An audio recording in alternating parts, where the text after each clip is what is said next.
Thank you so much, Rebecca and Seth. It's a pleasure here to be on this book program with you. I'm really looking forward to this conversation.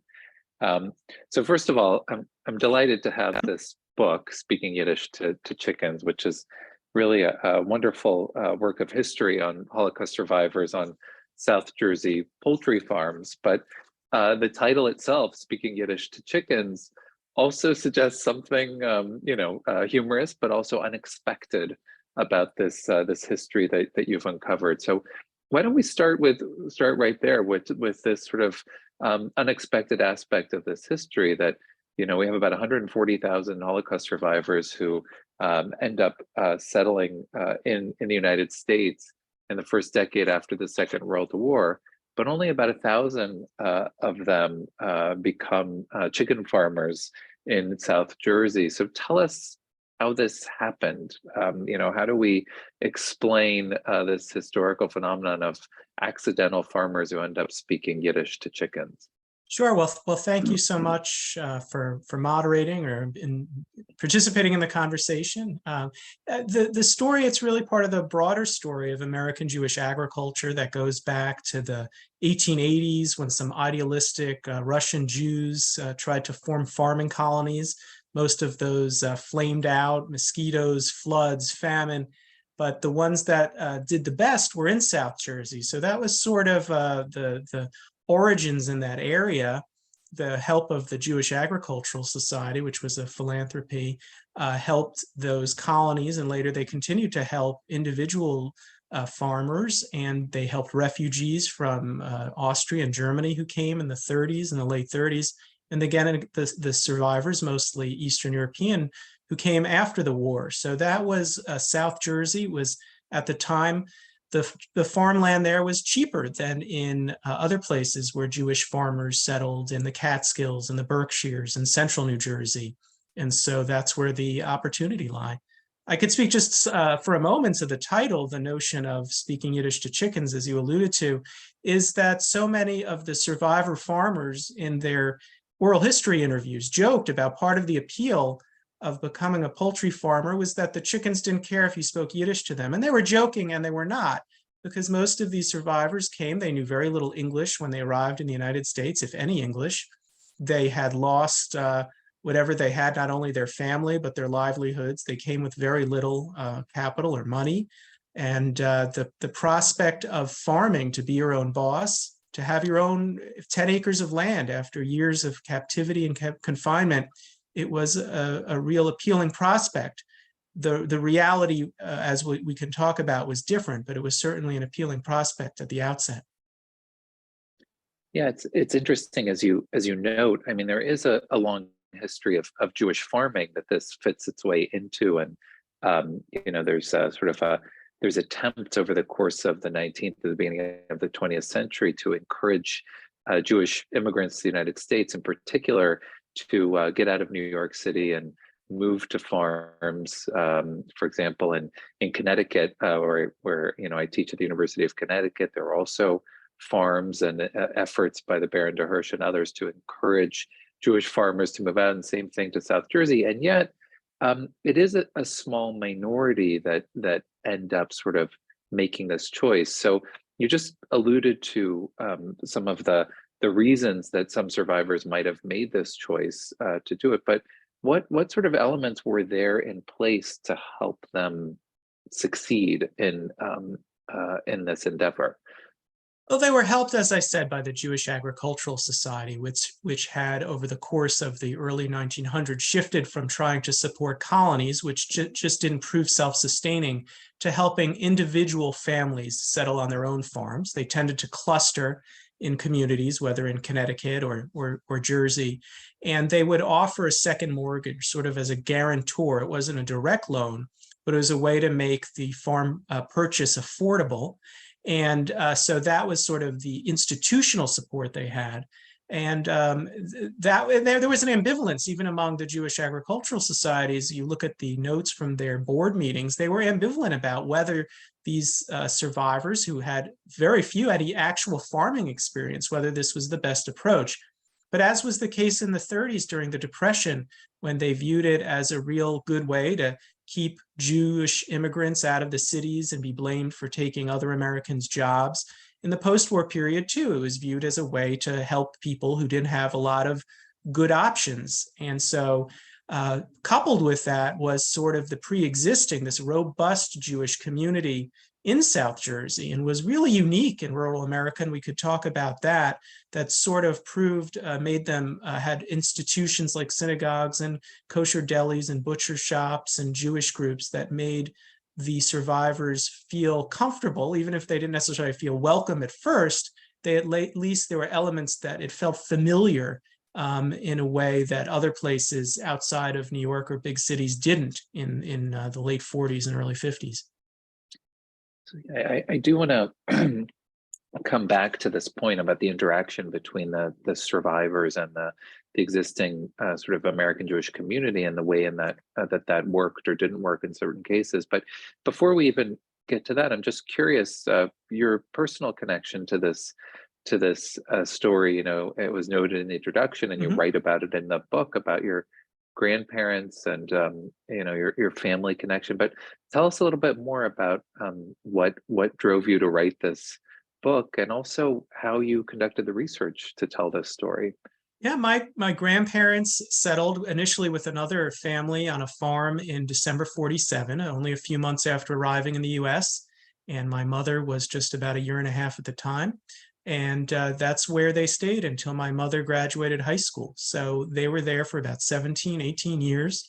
And I started in 1998. So 25 years ago, I started interviewing my grandmother, like many other grandchildren of survivors, combined with being a journalist, just trying to preserve her story. And it really fascinated me, this idea of why my grandparents and roughly 1,000 other survivors who had no or little or no experience as farmers wound up settling there. And so I began interviewing other survivors and their children. I did a lot of archival research at the Center for Jewish History. It was really vital to have access to the records of the Jewish Agricultural Society, which are housed part of the collection of the American Jewish Historical Society. And I was happy to hear Rebecca mention when we were talking beforehand that those records are being digitized and are going to be accessible in the coming months more broadly. So that's wonderful that everyone will be able to access and see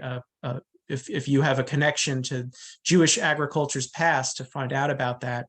But I just did a lot of archival research, as I said, read newspapers from the era, oral histories, and sort of pieced it all together. And 25 years after I began, here's the finished product, was published last month.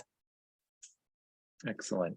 And one of the sources I noted that you rely on was a publication called The Jewish Farmer, which you know, many years ago I happened to make a very brief appearance on a PBS show called History Detectives, where they had found a Connecticut farmhouse. And you know, they in the episode they talk about this publication, The Jewish Farmer, which was published in Yiddish to provide guidance to really novice, in many cases novice farmers. So tell us a little bit more about sort of how much or how little the new immigrants knew about farming, and how they learned to actually farm and either work the land or raise chickens in this case.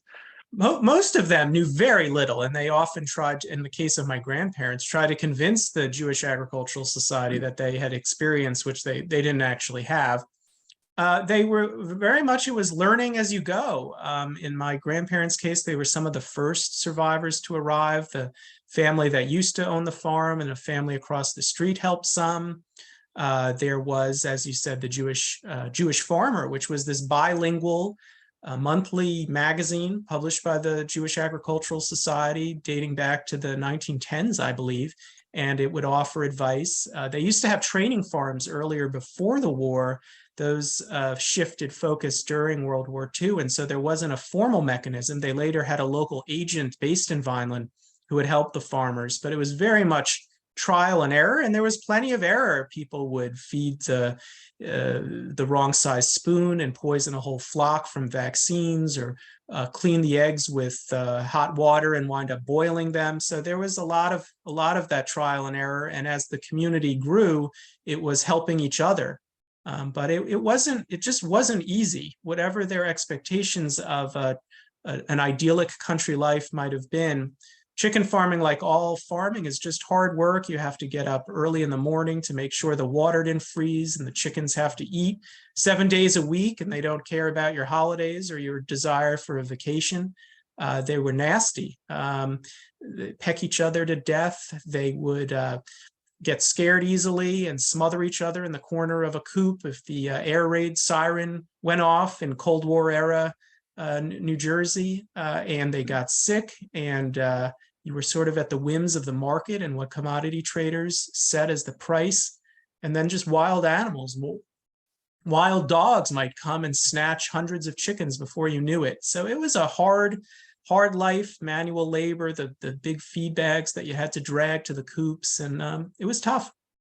Yeah, and it's interesting, as you note, or in your family history as well, it was very often a one generation activity, it seems, right? That sort of one generation would take this venture into farming, at least in the among the immigrant survivors, and then the next generation would move off or move to the city, or yeah. Part of that was structural. They came, to be honest, at just the absolute worst moment in terms of the poultry industry, which was transitioning from family farms where you could really make a living and support a family with 3,000 hens if they were laying eggs, let's say, to an era of mass sort of factory farming dominated by southern operations, which had lower labor costs and can operate on a much grander scale. And so as the 50s went on, it just became less and less sustainable. Egg prices went down. They simply couldn't compete against these mega farms in the South. They didn't have the capital, most of the survivor farmers, to expand at that scale. And so they, into the 60s, really abandoned farming. But even if that wasn't the case, I think you're right. The ambition of the survivor farmers, like other Jewish Americans in that era, was that their children would become professionals, that they would go to school, that they would become business owners. So even if farming had proved sustainable, if it had proven more successful, they wouldn't have encouraged, many of them or most of them wouldn't have encouraged their children to stay in farming. They would have encouraged them to sort of reach higher or go on to other rungs in the ladder of American success. Yeah, it's interesting, but you capture this really interesting moment in time in terms of where there is a lot of new fascinating research about the experiences of survivors and the establishment of survivor communities in these first couple of decades after the war. And one of the things that I wanted to ask you about was this sort of the interaction between the existing community and the 1,000 or so survivors that you write about, because it does seem that for this brief period of time, there is an ability to succeed in creating kind of a unique subculture, in a sense, a Yiddish cultural milieu, a place where the Holocaust is commemorated in very unique and distinctive ways, in which they contribute a great deal to the existing Jewish community and the non-Jewish community as well. So tell us a little bit about sort of the cultural aspect of that community that's created among the community of survivors in South Jersey. Sure, and we can talk about the sort of interplay between the earlier arrivals and the survivors, but certainly their sense was that they didn't necessarily feel welcome, whether that was of their own insecurities or what the earlier arrivals said and did. But like the German Jews before them, they sort of turned inward and created their own institution, which was a combination mutual aid society and social club, just sort of Landsmannschaft that earlier generations of Jewish immigrants had established in big cities.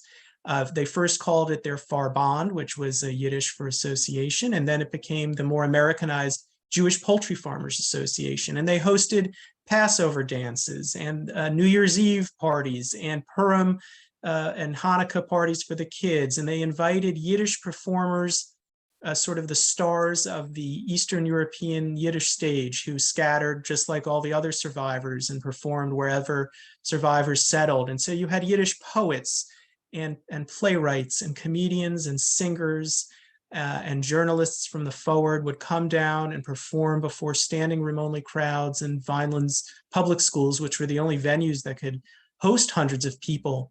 And the survivors even had their own Yiddish lending library where you could read the world classics translated into Yiddish, although the organizer at the time admitted circulation was only fair, but the performances sure were a draw.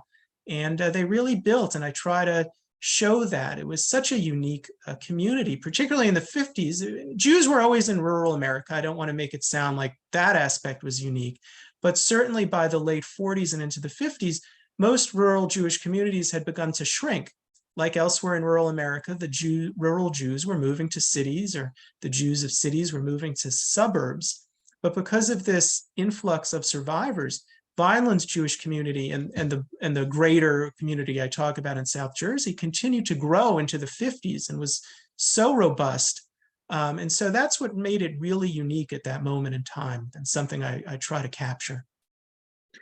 Yeah, and it's interesting as you suggest, right? Like that sort of migration that takes place in the aftermath of the war is in a sense a shot in the arm to the existing Jewish community. It bolsters the institutions, but it also, contributes in a lot of distinctive ways and takes it in different directions. And I'm thinking about sort of the lasting impact. So for example, in terms of Holocaust education and commemoration activities, I mean, we know that a lot of the survivors in South Jersey play a really prominent role then in pushing forward Holocaust education efforts and in creating some of the first Holocaust education centers that, for example, in a place like Stockton College or elsewhere. So there's a really interesting lasting impact that, it happens to be that they become chicken farmers, but they also play a major role in shaping the culture of the place as well.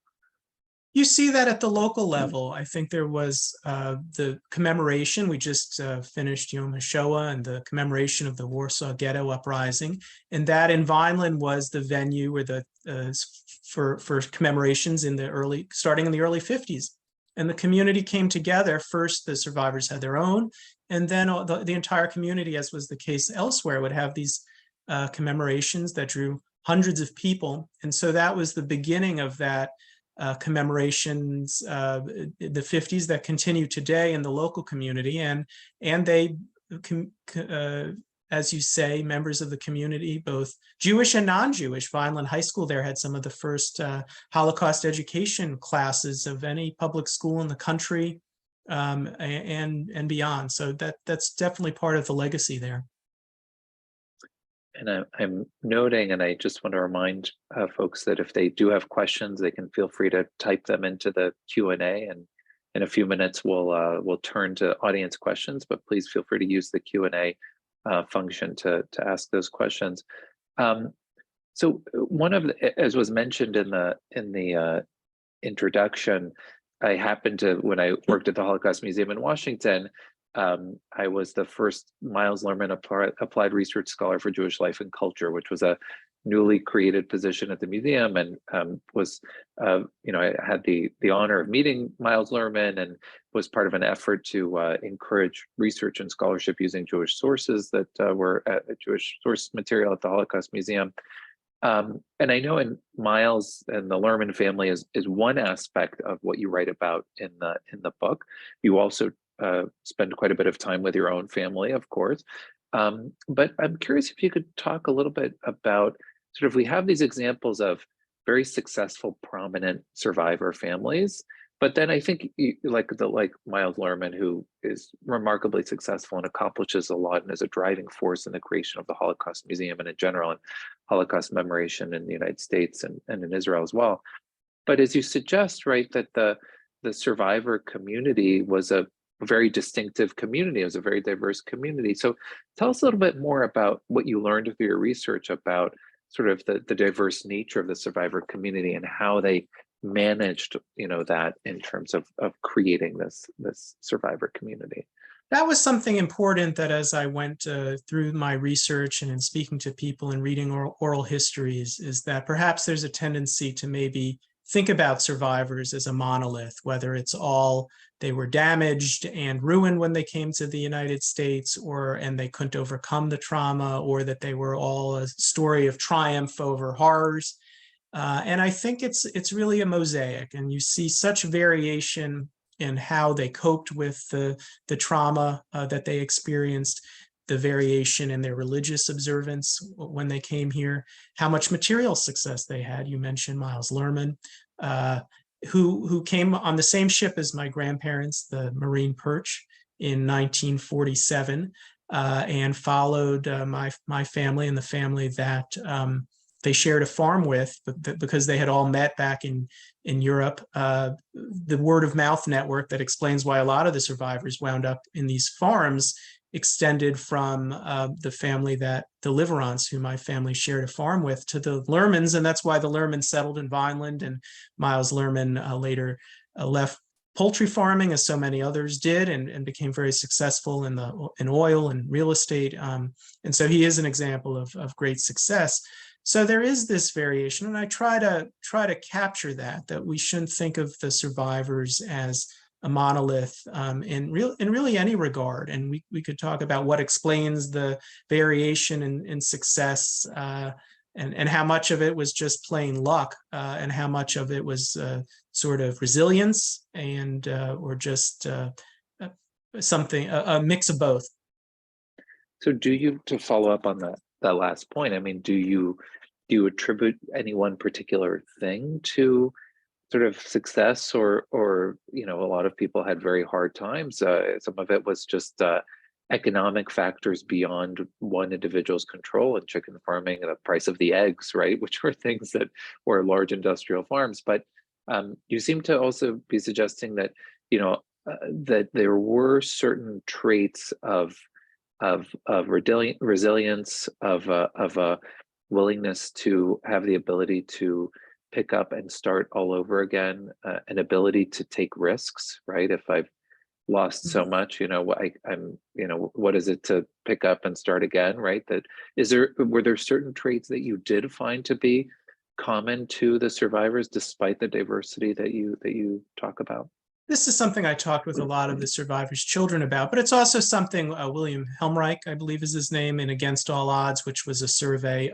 He talks about the survivor farmers, but a much broader book about the traits and experiences of survivors that came out in the 1990s. So I don't want to claim this is somehow my own findings, but yeah, there were common traits you see in terms of resilience and ability to take risks versus people who might have been unable to do so. And in some cases, it was just a level of comfort after you'd suffered so much.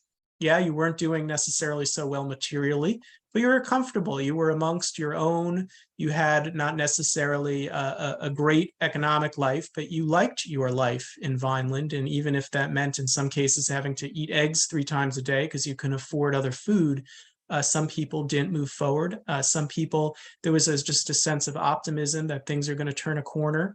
The kind of optimism that kept you alive during the war in the worst of circumstances didn't necessarily serve you as well after the war, in terms of recognizing when a situation just wasn't going to work out.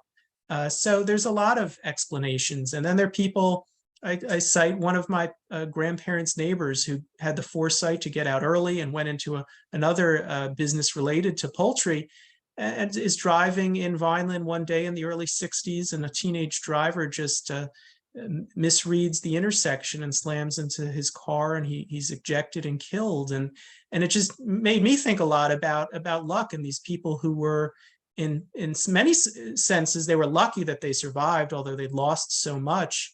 And yet that luck didn't necessarily mean, it wasn't a guarantee of success or good fortune once they'd come to the United States. Yeah.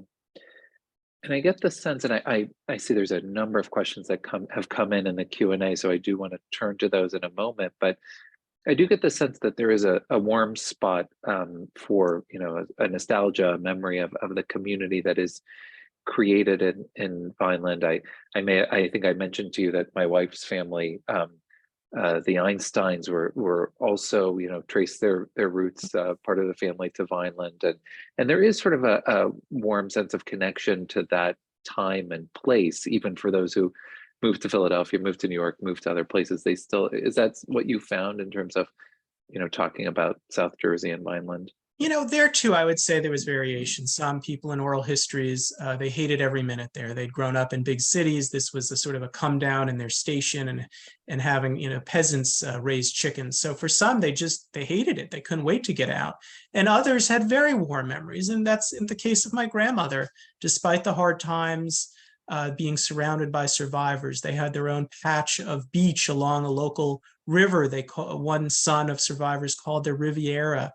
And so many do have very, very warm memories. My mother has warm memories of growing up there. It was this unique place to have that buffer, to have 10 acres of farmland, even if you're sharing it with thousands of nasty birds. It was something you just didn't get if you were living in an apartment building in Brooklyn or the Bronx. And so they had a very different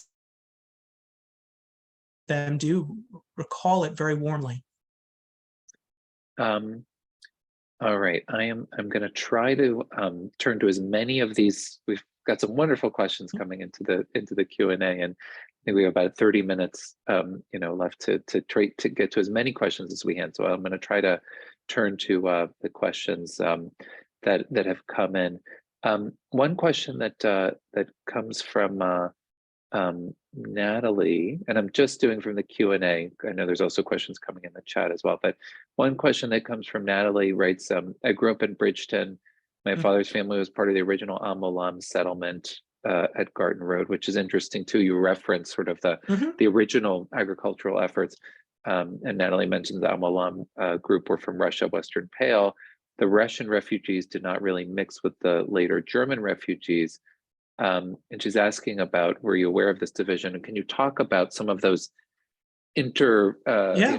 Jewish rivalries or divisions from different backgrounds? It's a good question, and that's something I try to address in the book. And the dynamics are fascinating, where you have the original Russians were sort of the establishment. So it was the sort of the inverse of in New York, where the German Jews came first and looked down on the Russian Jews. In South Jersey, the Russians came first, and they looked down on the German and Austrians who came in the 30s. That was the perception or the reality. That was sort of the sense of things. And then again, when the survivors came, they didn't feel welcome by either of the earlier generation. So there are various explanations, whether it was the established Jews weren't quite feeling fully American yet, and didn't want reminder with the funny accents and the foreign ways that sort of threaten their own American identities. That's one explanation. Another is the insecurity of the refugees. In the case of the German and Austrians, these were highly educated lawyers and doctors who were reduced to turning feed bags into dresses and window shades because they couldn't afford any better. So there was a level of sort of humiliation, and just at the most basic level was a sense of just being more comfortable among your own. So they created these stiebels, these little shuls, where the German Jews could pray as they knew back home. And the same held true for the Polish or Hungarian survivors, who would pray the way they knew and play cards together and speak Yiddish or Polish or Hungarian. So some of it was sort of the tribal identities that came over from Europe. Some of it was that insecurity of the earlier arrivals not wanting to lose their station. And some of it perhaps was the insecurity of the newcomers in a new country and alien rural surroundings. Interesting. And as you suggest, many of the survivors, they had diverse experiences before the war, diverse wartime experiences, right? As you say, we can't treat them as a monolith, but also many had professional training in multiple other fields or very high degrees that they had achieved. So, and then, there's this sort of becoming chicken farmers. So to what extent do you see people perhaps taking on multiple jobs or sort of doing chicken farming and something else? One of the questions alludes to, my grandfather was originally a tailor in Europe and also had a small factory on the farm. Did people, sort of try to tap into their multiple skill sets? That became almost a necessity as time went on, as the 50s went on, that the farm wasn't self-sustaining. And so people did. If you were a tailor, you might find work as a tailor. My grandmother and many other, often the wives, but not entirely, would there was many local garment factories, and so they wound up getting jobs at the garment factory, and that was a way of supplementing the farm income. It undercut the idea or the dream of self-reliance, of being your own boss, but oftentimes, if they were to continue in farming at all, they needed that supplemental income. There's a question just asking, Brenda notes that my parents were, Brenda Halpern, my parents were survivors who settled on a chicken farm in Dorothy, not far from Vineland. Graduated from Vineland High School in 1964. I was wondering if Seth is related to Irene Stern, one of my classmates. No, but I am related. I am the son of Ruth Green, who is also Vineland High School, class of 64. So same class, wrong surname. Okay, so I'll let you play Jewish geography later to figure out the connection. There's a question that's come in that comes back to this broader question about sort of professions and types of jobs that survivors had after arriving. So you're talking about very specifically sort of 1,000 survivors who end up in South Jersey on chicken farms. But this question asks more broadly about the 140,000 Holocaust survivors who came to the United States, about the breakdown of different professions and types of jobs, which I think might be difficult to sort of create. But did you notice any economic patterns that you can address there? Sure. I mean, as I said, many of the survivors, particularly the post-war arrival, so the earlier Austrian and German with the advanced degrees, what happened with many of the later arrivals is the war interrupted their education. So they may not have finished high school or college. So they came with a lot less educational experience. And I don't want to say generalize about what came later, because as time went on, they found also, in terms of business owners and beyond, and many of them did find great success.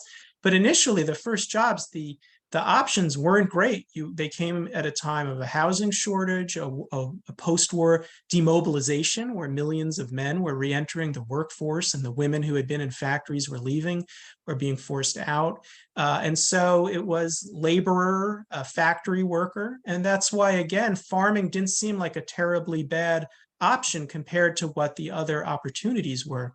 Of the 140,000 or so survivors that came in that first decade, about 3,000, and that's really an estimate. There's no census or official number in the records of the Jewish Agricultural Society or anywhere else. About 3,000 became farmers, and 1,000 or more, let's say 1,000 of the 2,500 wound up in South Jersey. So it was the largest concentration, but about 2% overall. And that was consistent with the percentage of the Jewish population farming early in the century, in the 1910s or 20s, say.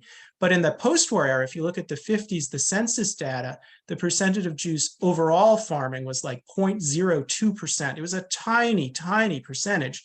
So 2% of the survivors was multiples of the overall Jewish farming population in that era. It's so interesting because on the one hand, right, you talk about Jewish farming as kind of a minority choice, and a very small percentage who end up choosing to go into farming. And yet at the same time, we have historically these different efforts to encourage Jews to go into farming. I happened to write about survivors in the immediate aftermath of the war in the displaced persons camps of Europe.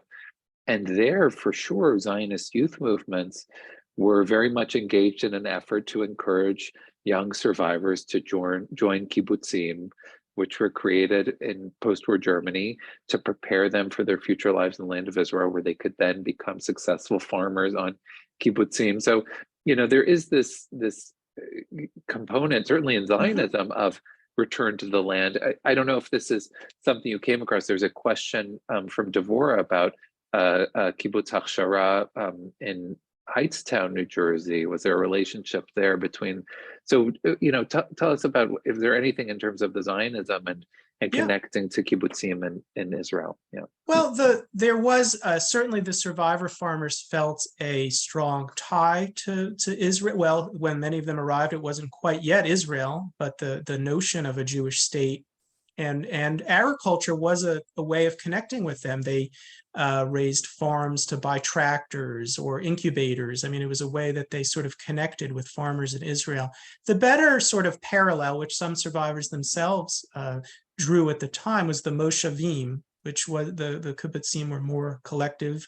There was more individual family structure and individual ownership, perhaps, and more, but still a collective purpose. And the survivor farmers, like other farmers, they collectively were trying to market their eggs and sell their eggs. So there was some forms of collectivism, and even the mutual aid society I mentioned, they had a benevolent society to help people who needed loans. So there were elements of collective action. You just don't want to draw the parallel too far because it doesn't quite work out. And certainly as time went on and the farmers' fortunes diverged, I think that sense of collectivism also began to fray a little bit. Mm-hmm. There's a question here from Sifra that asks, writes, we received monthly orders of cleaned kosher chickens from Orthodox survivors from the 1960s to the 1980s based in Vineland.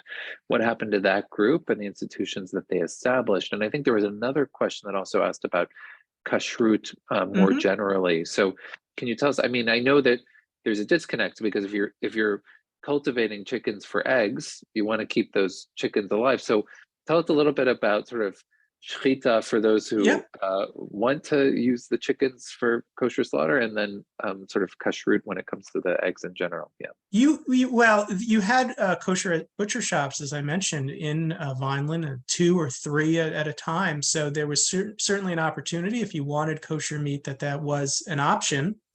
In terms of the eggs, I mean, the practices, they were candling the eggs just as a matter of good commercial practice to make sure there were no blood spots or other things that made them unavailable for sale. But as you mentioned, yeah, there was, as time went on and just raising eggs or chickens for meat, broilers didn't work out. People looked for related businesses, whether vaccines, breaking eggs and selling tins of the yolks to bakeries in the Philadelphia or New York area. And also a very established kosher chicken processing plant owned by the Robb family. And that existed well into the 2010s and was supplying a large percentage of kosher chickens for the whole country.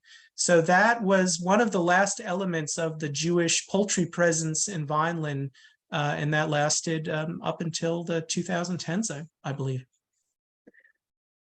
You mentioned the Robb family, and I think I just want to take a moment because there's a very interesting connection there that perhaps you can say more about.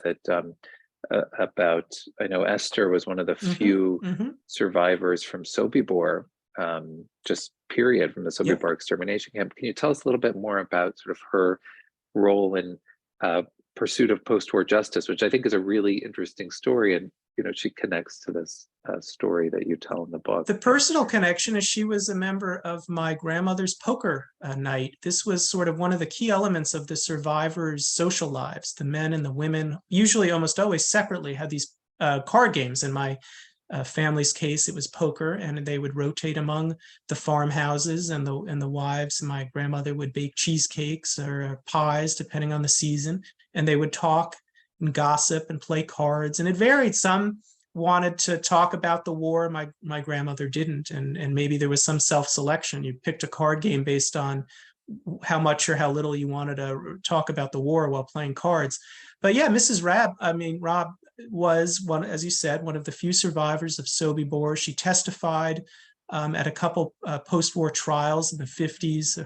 Her picture pointing at one of the defendants that helped lead to his conviction was in newspapers throughout America at the time. And as time went on, she became more and more comfortable and this was typical. As time went on, many of the survivors became more comfortable talking about her wartime experiences. And she ultimately was an advisor to a miniseries or a telemovie. I think it aired on CBS about the uprising. Escape from Sobibor. Sobibor, and then she would get letters, and she answered all of the letters, and eventually that was the basis for a play, Dear Esther, that is performed in venues, schools and universities and other venues throughout the country. So her story is one of telling her story to a much broader audience throughout the country. Yeah, really. I mean, this is just one, one of the stories that you pick up. It's really quite fascinating. Um, so let's see. I'll just passing along regards from Nina Citron, who I'll share her message to you through the chat.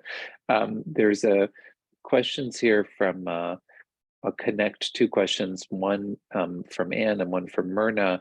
Anne asks, did these farms last only one generation, which we were talking about before, and that, assuming that new farmers wanted a better life for their children to send them to college. And Myrna asks, are there still any Jewish chicken farms in Vineland or nearby? So tell us about sort of what happens in terms of the transition from one generation to the next, and whether any of those farms remain. The time horizon is that the survivors, in part because of the Displaced Persons Acts of 48 and 50 that allowed for more refugees to come to the country, sort of the surge was 1948 to 1952. That was sort of the peak period, the influx. And at the time, egg prices were pretty good. That were in the Korean War. The prices of eggs went up. So the early 50s, things were pretty good. People kept coming, buying farms, but then prices went down. And as the 50s went on, people began leaving farming. Some of them stayed in Vineland and opened other businesses. Some went to Atlantic City and opened motels, or went farther afield. So the sort of dispersal began in the late 50s and continued and really accelerated into the 60s.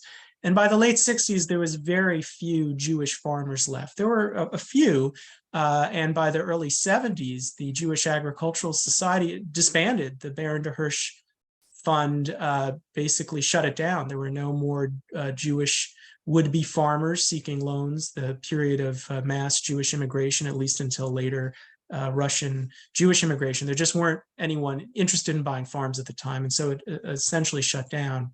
There were a handful of Jewish farmers that continued to operate, and some became middlemen rather than farming themselves. They would get eggs from other growers and then resell them in Philadelphia or elsewhere. So there continued to be that presence, but not in terms of farms. And at this point, if you see sort of abandoned coops, and really that would be the last of it. You can still see silos where the feed used to be manufactured in Vineland, but there is very little, if any, active Jewish poultry presence in South Jersey. Interesting. And you do mention, it's quite interesting in the book. You talk about sort of the engagement between the Jewish community and then other immigrant communities. I think you talk about the Italian community in particular, which was quite prominent, but then also arrival of different communities from Latin America as well. And so there's a question here from Lily, who says, I loved your book. So much of it reflected my family and my experience, but she writes that she had trouble with the chapter on farm workers, and that, in their family's experience, they had great experiences with farm workers for the most part. And she's wondering, the part about the farm workers, you also talked about some difficult stories and some crimes that were committed by farm workers. And so Lily's wondering why you chose to focus on that as opposed to sort of more positive aspects of the sort of relationships between the farmers and the farm workers. As with so much else in the book, the relationships within communities and across communities were complex. And in the case of farm workers, the Jewish farmers, these survivors, needed help. They couldn't do all the labor themselves, even with the help of both spouses and children when they were old enough. And so they couldn't afford really high-end labor. And so they relied on these agencies in Philadelphia or Baltimore who sent often down on their luck men or alcoholics who would get a bus ticket and $1 and wind up in Vineland. And some, as the question suggests, were great, and some left the minute they could and were unreliable. So a lot of variation, but there were issues on both sides. The survivors often found, as I said, the workers unreliable, and the conditions for the workers were not very good. In most cases, they were living often in a room in the coops. They worked long hours for very little pay. Some complained about exploitation, so this was not an ideal circumstance all around.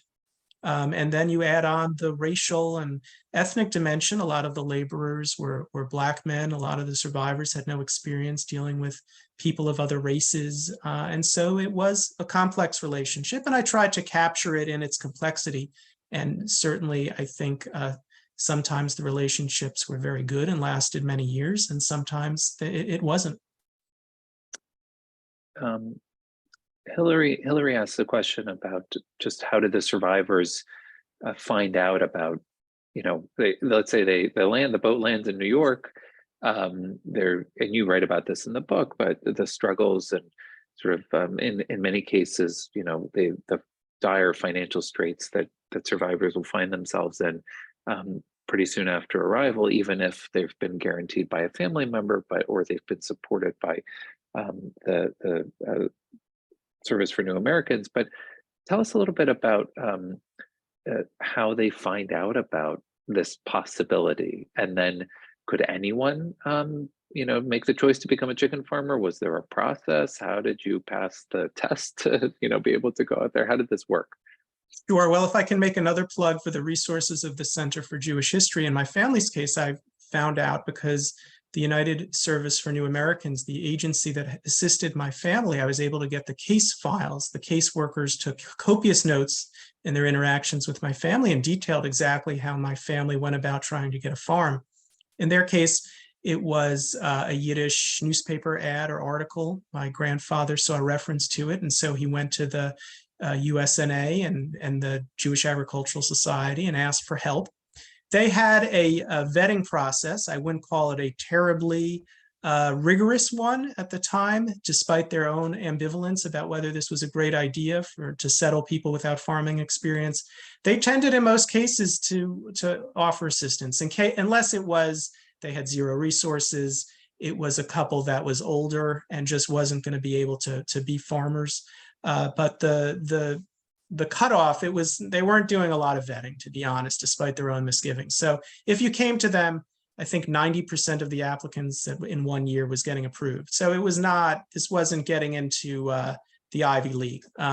But in terms of how they found out, this was a process really of word of mouth, where one displaced person family wound up on a farm, and then people from the same town or people they met on a displaced persons camp after the war, they met in New York or wherever else they settled, word got back via letter, and they came down and looked, and it looked so nice, and they were stuck in an apartment in New York, and everything was so green in Vineland, and so it just seemed so appealing, as I mentioned initially. But it was really that word of mouth network, which could exasperate the Jewish Agricultural Society, which warned the survivors, look, your friend or your distant cousin who got a farm is not the best person to gauge whether you'd make a good farmer or this is a good opportunity. But that's how it worked. It was really word of mouth. And there was real financial risk also involved, right, in terms of acquiring a farm, getting loans, and then you talk about you could have a sudden downturn in the price of eggs, and this would basically bankrupt people. Right? Yeah, it wasn't a outright cash. Just the Jewish Agricultural Society wasn't offering you here's $5,000, go buy a farm. They were taking out a second mortgage. A lot of people, as time went on, they had 3 mortgages, 4. It became unaffordable, and people did default on their loans. They went bankrupt. No one wanted to buy the farms because it wasn't sustainable. So that wasn't really an out. So ultimately, for a lot of people, the only way out was bankruptcy. And I think for a time, the Camden Federal Courthouse, because of the farms in South Jersey, had the highest farm bankruptcy rate of anywhere in the United States in the late 1950s. I'm going to try to get to as many of these questions as we can in the time that we have, so I'm going to combine a few of them. The number of the questions ask about the possibilities of, and I'll just mention a comment that comes in about historically. Mayor points out that historically, the prohibition on landowning for Jews in many European countries also led to a lack of experience with farming, which is certainly true. But also there, this coincided with in Europe in particular, a time where Jews were moving from more agricultural areas and Städtlach, where they might have been middlemen, to urban areas. This was a period of urbanization, industrialization. So anyway, Jews were less likely to gravitate to farming as they were moving to the cities in the late 19th and early 20th centuries. So a few of the questions ask about why chickens. Were there any other crops, vegetables, or fruits? What explains sort of this choice to engage in egg cultivation and speaking Yiddish to chickens as opposed to raising other crops? In terms of dating back to the 1880s, Jews had been engaged in every conceivable form of agriculture in all 48 then existing states by the 1940s. But in terms of what worked out to settle a family, a refugee family, you could be a chicken farmer on relatively few acres. If you're going to do grain, you needed many, many more acres. And the refugees and the immigrants wanted to settle where other Jews were. And so that meant the northeastern United States. And chicken farming was relatively easy to get going. You didn't need to wait for the first crops to grow. You had your chickens and they relatively short order would start laying eggs. It was less labor intensive than other forms of agriculture. And a lot of the German and Austrian Jews in particular were a little bit older. And so this was just viewed as a good solution for people without a lot of agricultural experience. It was sort of easier to learn and get started faster with less capital. Good. All right. I'm going to try to get to two more questions. One I'll save for the last question about what surprised you the most and through your research, and we'll save that for the last question. But there's also a question that's come in about did they encounter any anti-Semitism? And can you tell us a little bit about sort of what the experience was like for the farmers with that? Again, I know I'm repeating myself, but the complexity of the relationships, the predominant Italian-American community in South Jersey, they had been the first immigrants in Vineland and the surrounding area. They were truck farmers. They grew vegetables and fruits. And by the 50s, they were sort of more of the establishment. All the mayors in that area were Italian-American. A lot of the professionals in Vineland were Italian-American.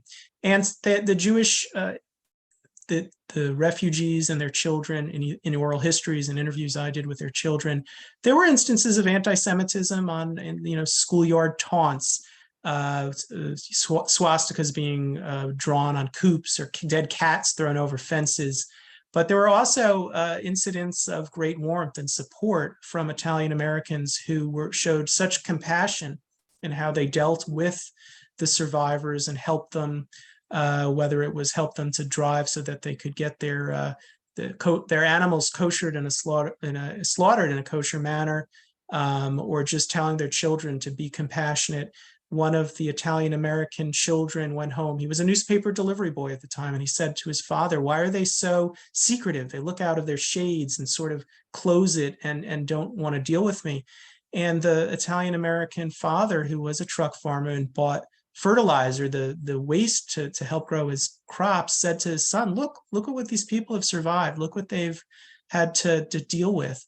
And that empathy that he expressed, and his son went on to be a high school teacher in Vineland and helped create one of those first Holocaust education courses that I mentioned earlier. Interesting. Yeah. So there's a good sort of final question, which is, through your research in all of this and sort of learning this history, and you had a personal component to it, a personal connection to it. Your family story. You probably thought you knew some of this history fairly well. What surprised you the most in terms of what you learned in the writing of this history?